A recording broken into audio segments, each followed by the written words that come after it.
Thank you so much for joining us for this episode of Voices of Fostering, where today I'm joined by one of our lovely foster carers here on the sofa, Manda. Hello, Manda. Hello. Thank you so for much. having me. Oh, thank you so much for joining us. It's really, really lovely to have you here. It's nice when I have somebody in person on the sofa. It's very nice. Yeah. So we're going to learn all about your fostering journey, what led you to fostering, I think 8 years that you've been a foster carer now. It will be this year, yeah. Does it feel like 8 years? Does it feel less or more? It feels less, although every year when it's time for your annual review comes round, I'm thinking like, not again. Do you celebrate, when it's like the sort of, do you know what date that you were approved, or do you sort of celebrate the anniversary? No. We were swapped at the very last minute to go to take in long term. Okay. So our date was delayed. So I don't even remember when it was. But it's about 8 years. We know that. I know. Well, no, it should have been May, but I think it's June. We actually celebrate the day the children that come to us. So this year is in March is 7 years. Yeah, since you've had one of the children who's been with you, 7 years now. Yeah, and we'll talk all about that and about him. But firstly, let's go way back, because I know that fostering or caring for children and young people that you're not biologically related to is something that, from you being very young, is something that you wanted to do, isn't it? Yes and no. I wanted to be an accountant, and that's a whole other story. A bit different. Which I did end up doing at one point in my life, but that, again, whole different story.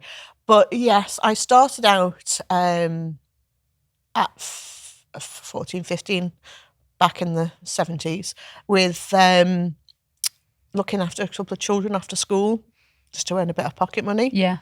And then, because exam-wise, things didn't go as needed, but I managed to get on a nursery nursing course when I was 16. Mm-hmm. And so I went into childcare, and that was... that's been a major thing all through my life, even then, going on and having my own children and that. So childcare's always been that big part of who I am. Yeah. And then what was it 8 or 9 years ago that inspired you to think, this is what I want to do. I actually want to do it now. I want to be a foster carer. I think it goes back to the first husband. That sounds really awful. It goes back to the first husband, but I think it's always been there in my mind that that's what I wanted to do.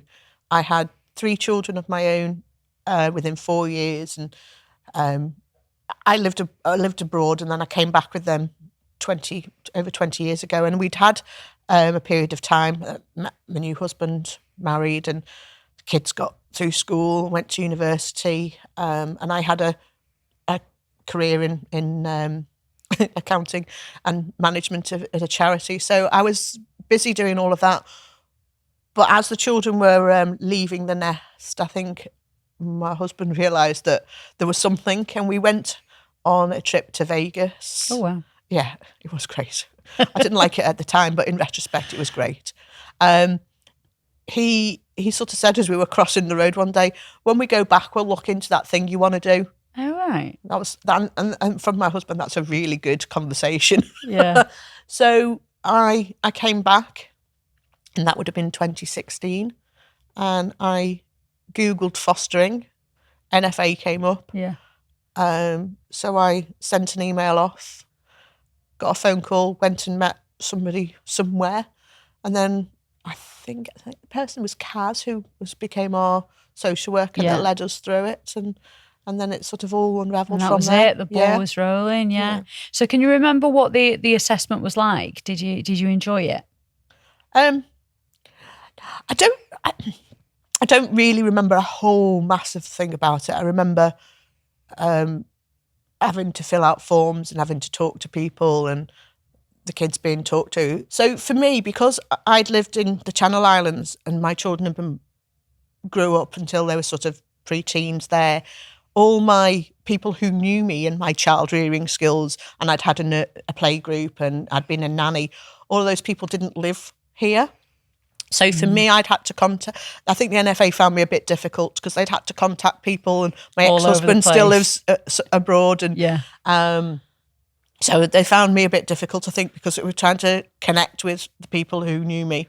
Yeah. But I've got really good friends still there that managed to say that was okay. I think reading the form afterwards was quite interesting. Probably didn't realise how traumatic my own childhood had been. Okay. But then you don't sometimes when you're living it, do you? No, it's only afterwards. Yeah. But that didn't stop the resolve. It was interesting with my husband's process because trying to get him to remember anything is a big deal. You know, I ask him questions from his past and he can't remember anything. So that could have been torture at times. But no, the whole process went quite well. As I say, there was a bit of a twist at the end where we went from just being short-term emergency and respite to adding long-term in, which worked well for us because of the way the placements ended up working. We wouldn't have had the children we've had, and I wouldn't have the lad I've got now if that hadn't happened. Yeah. Because I understand that normally you come in and you go on to short term, and then at your first review they then consider adding long term on once you've got a bit of experience behind you. But they made that decision at the sort of that point to put that in, which worked well for us. So yeah, it wasn't too painful. Yeah. I think it's worse once you've got approved and you're sitting there waiting for the child or the children to come. Yeah, what's that like? It's difficult. That phone call, our first phone call was for 2 Iraqi young men, and that who didn't speak English. That was a whole day. They turned up, my supervising social worker, their social worker, and these 2 young men. And I say young men because they were 15 and 16 and they've got an awful lot of experience. They were still technically children, but they travelled through Turkey, through France, obviously came over the Channel and ended up in the UK and eventually ended up in Liverpool and with ourselves, but with no English. And they spoke Kurdish, and I didn't know at the time. There's 2 different types of Kurdish. There's normal Kurdish, which is one of the biggest known languages, and then there's Sorani, which is a smaller known Kurdish language, right? Okay. And that's the one they spoke. Okay. But I had connections through my job at the time to somebody who was BME, worked with the BME community, and he gave me some phone numbers. And funnily enough, the local pizza parlour had somebody who spoke Sorani. Okay. So we just popped round there to have conversations. Oh, brilliant. And so just had to find where halal food shops were and how to cook halal and different things. Sadly, that placement only lasted probably nearly 3 months. That was all due to the situation and how they'd been put into independent living, and then they'd been deemed to be too young to be in independent living, so put in foster care. Yeah. And then because they didn't want to be, they didn't like that, one had to go in foster care, and then one, who was the older one, had to go into independent living, so they were split up. And the elder one still keeps in touch with me once or twice a year. Nice. But that was sad. It's a good learning curve. Yeah, I bet it was, because I've spoken to quite a few people on the podcast now who have fostered unaccompanied asylum seekers. And what would you say to anybody who was maybe a bit hesitant about doing that type of fostering? I wasn't hesitant, and I wouldn't be hesitant. I think everybody's unique, everyone is individual, and these 2 brothers were very different. One he still tells me now, I never wanted to leave you, and he calls me mama. I never wanted to leave you, mama, he says. So does he speak English now? Yeah, they speak English now, and they were learning English. Yeah. And the other one was more independent, although younger, was more independent and different, and just needed different things. And, so I wouldn't, I think they give so much. As I say, they spoke very little English, but we made ourselves understood. Yeah. they came over. They came over to Liverpool. They were in college and they were learning English, and it depends on the age as well. I think, it depends on the age that you're taking. These boys were sort of late 15, 16. So they were different. And they've all got different needs. But I would say unaccompanied minors probably are some of the easiest children to foster, because you're there wholeheartedly. And then this is going to sound a bit, you don't have family to deal with.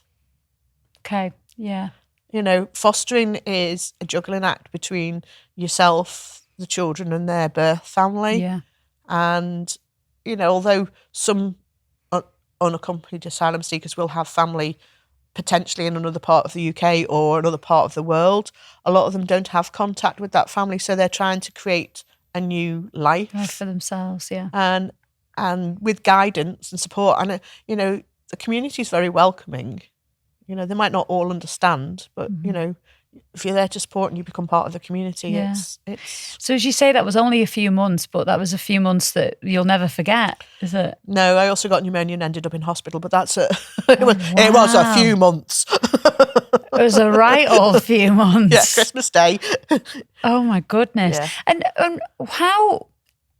when life happens like that, as you say, you got pneumonia, you ended up in hospital, how do you, how are you supported by your social worker? And, you've still got children in your care that need looking after. Yeah, well, I'm very lucky that my children are now all in their 30s. So going back then, they were in their 20s. And at that point, your birth children. My birth children. Yeah. And fortunately at that time, my eldest child, who likes to cook, was home, and so managed to do the Christmas halal Christmas dinner that year, okay. Which was a big thing for us because it's not something that we necessarily, you think about that you've got to do, but you embrace it all. Yeah. So of course that's your support network, isn't it? Yeah, my husband was there. When you become a foster carer, you have named people like your older children, or that can help out when you're incapacitated or in hospital. Yeah, and I look after two of my grandchildren while their parents work now. So having young children around with the other children I've got in the house, and even respite children, it's all very part. My youngest grandchild, he often asks either myself or my husband, are we going to pick up some girls from school? And he refers to the bedroom in the house as their bedroom. Yeah. And he goes, I can't sleep there. That's not my room. That's their room, he says. So, no, it's all just part of the family. It's just, for me, it's just quite natural to have people around. I'm one of those people. I like people around. So that was like your first year of fostering, and then we know that now you've had your foster child with you for 7 years. Yeah. So tell us about that. Tell us about what happened in the second year of fostering. So, you get a call, and so it was a boy and a girl, and they were coming together. And brother and sister, because siblings was something I wanted to do. I believe that you should keep siblings together to the best of your ability. Yeah. If it was working right for everyone, that's a good thing. And these were 2 siblings of 6 siblings, 2 older that were out of care age, and 2 younger that were in primary school. And so we met them. So the call came, and we sort of looked at what we thought. Could we take them? Yes. So we said yes. So we met them the day before they were going to court for their final hearing, and then they were coming to us. They'd been taken into care. They'd been with family, and then they were coming once the full court order was taken to whichever homes were designated to them. So we met. They came around for tea on one night, and then the next day after school, they got brought with their plastic bags with their clothes and some toys, and they got brought round. And there was the little one who was 10 years old that day, So we dumped the bags. We went down to New Brighton and we went bowling and we went for tea, and then we got to bed a little bit late, and then up the next morning and dressed and sent to school. It was a school night. And so that was his birthday that he arrived? It was his birthday, yeah. Wow. And I'll always remember, not long after they'd moved in, the little lad said to me, he said, I knew when I'd come with you, he said, I knew I was safe. And that's really important, because you don't think about children not feeling safe, you know.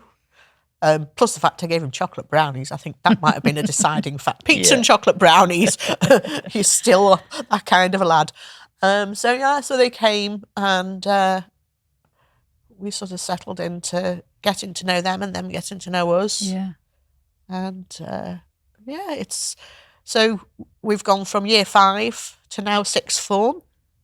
And we're sort of heading towards that 18, that dreaded age, and I find it so sad that at 18, all of a sudden, everything stops for them. Yeah. You know, but he's decided he's staying put. Yeah, so you can get a staying put order, yeah. Yeah, so we're working he decided to stay put. He doesn't know the rules yet. It'll be more than just emptying the dishwasher. But yeah, he wants to stay put where he's family, and he knows that, so we're working towards that. And Amanda, when you said then that, you know, he told you that he felt safe, you know, I could see you visibly get quite emotional saying that. How did that feel when he said that to you, and that you know that that's how you're making children feel? Yeah, it's all you ever want. Yeah. And you don't get it with everyone, because some children just can't recognise that. Yeah. That you're trying to... I'm not doing it for any other reason than just to make them have some of the things I didn't have, some of the things they haven't had. Yeah. You know, and he'll say to me sometimes, you know, if I wasn't with you, I wouldn't have been to Disneyland Paris. I wouldn't go to Devon, and I wouldn't do this, and I wouldn't have been to London, and I wouldn't have gone there, and I wouldn't be bowling every week, and I wouldn't know this. So he understands that he lost his birth family, but he's gained another family. Yeah. Yeah. And they're not lost to them. He still has contact, but, you know, it's not the same living with your birth family all the time. It's really not the same. Yeah. And I know you've had some challenges as well in your story. I know that you said you had siblings come to live with you. It was decided that the young girl would go and live elsewhere, and you know that was a difficult process for you, wasn't it? Yeah. And you talked before we started recording. We talked about, you know, the feelings of failure that you can sometimes go through. Tell us about that, because it can be tough, can't it? Yeah. I mean, she was almost 17. She'd just done her GCSEs, and again, through her experience and her conditions that she'd had, and due to them not being, she had ADHD and things not being identified, and potential ASD and possibly a learning disorder, they weren't found or addressed. And we don't forget, we've had COVID in between all of this, you know. And they didn't like homeschooling. I'm too tough a teacher. That was a whole new learning experience for them, you know. But sometimes you just... It's learned behaviour, and we all talk about learned behaviour. You know, even ourselves as grown-ups, we find ourselves doing things and we don't, because it's learned behaviour in ourselves, and it's only if we stop and think and consciously want to change it. But we've got that understanding of experience to change it. So for young people, it's really hard. And she was struggling with so many things emotionally, and you know, and she just couldn't take it, and it was impacting on the family dynamics between my husband and myself, because she was playing us off.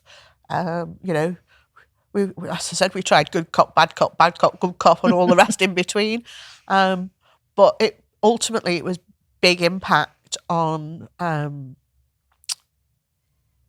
brother, who was younger, and not he was wanting to grow, because at the time he was sort of coming up to, he was 14 and he was coming up and wanting to do things, and it's hard to give freedom to one child when if you give it to one, the others needs to have it. But we'd had situations where she'd gone missing and not come home, and we'd had to call the police, and you can't you have to sort of try and balance things to try and keep it calm.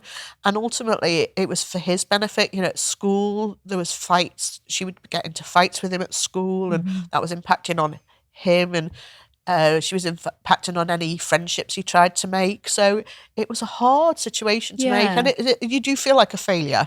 So in these situations where things can be challenging, do you feel like you have a lot of support around you, Yeah, I think I do feel that, NFA particularly have given my supervising social worker, that's a hard word to say, have been really good. And this was at a time I actually had a change in SSW, and there'd been a situation because she'd made allegations, and that's a really hard thing to deal with when a child makes allegations within school, and the next thing you know is everybody's coming down on you. Yeah. And we have talked about that on the podcast before, and that can sound quite frightening for anybody considering becoming a foster carer. But you have a lot of support around that, don't you? Oh, very much so. Yeah. I mean,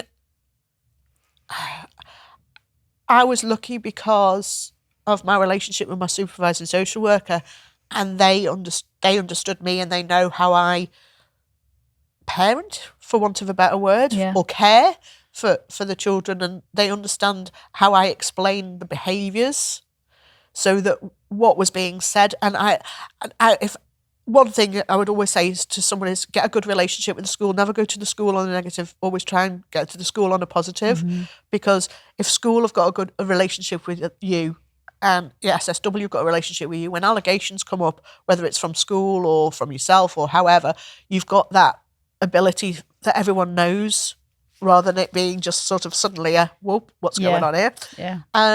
And there was a change in some personnel, and she did it again.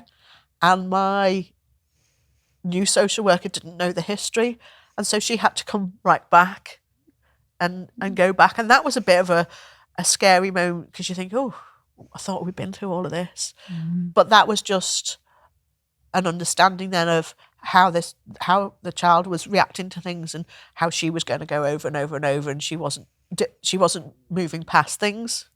And so, but yeah, I have to say the support has always been really good, and if my supervising social worker has not been available for whatever reason, you just call the office and there's any team. And again, if things are going fine, there's no hassle. Yeah.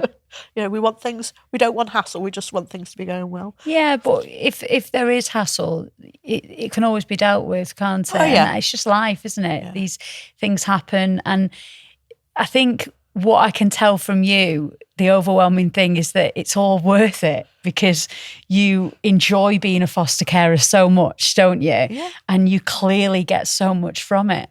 Yeah. Sometimes and it's been right from the beginning, people will assume they're your children. And I think when they assume they're your children, you're doing the job right. Yeah. Yeah, definitely. And building up their confidence and watching them grow, passing exams. We do sport, temping, bowling, travelling, coming in competitions, coming, high up, and they both children did really, really well. So yeah, just watching them achieve and things that they wouldn't have had doesn't mean they wouldn't have been. It doesn't make them any better, but things they wouldn't have necessarily had the opportunity to do. It's all a positive thing for them in the end.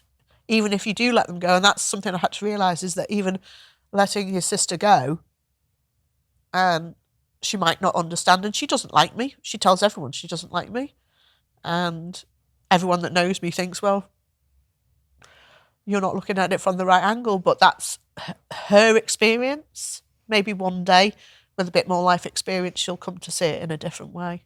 Yeah. And if anyone listening or watching Amanda was considering being a foster carer, how would you encourage them to go for it? I would, yes. And I think also I've met such other foster carers who are lovely, and I think it's important to know that foster carers are there for you. There is a WhatsApp group. I don't like WhatsApp groups, but I imagine there is a WhatsApp group. It's a definitely. WhatsApp group. Yeah. But they were the ones there. I'm feeling a bit sad today. Yeah.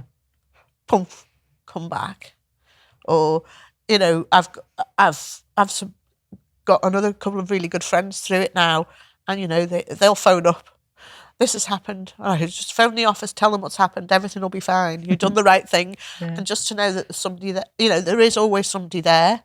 If it's, you're not alone. You've got the office, and you have to do paperwork. Ugh. You have to do paperwork. But it's more important that you just be there for the children and know that there's other people who are out there who've got experience. If you've got a problem, just phone up and they'll just tell you you're doing a good job and everything's fine, because that's sometimes all you need to hear. Yeah. Manda, I think we'll leave it there. Thank you so much for chatting to us today. It's been wonderful to hear your story, and best of luck with the future. Oh, thank you. We're bowling again this weekend. Yay! Thank you so much for joining us for another episode of Voices of Fostering. If you'd like to find out more, head online and search National Fostering Group and make this the year you foster.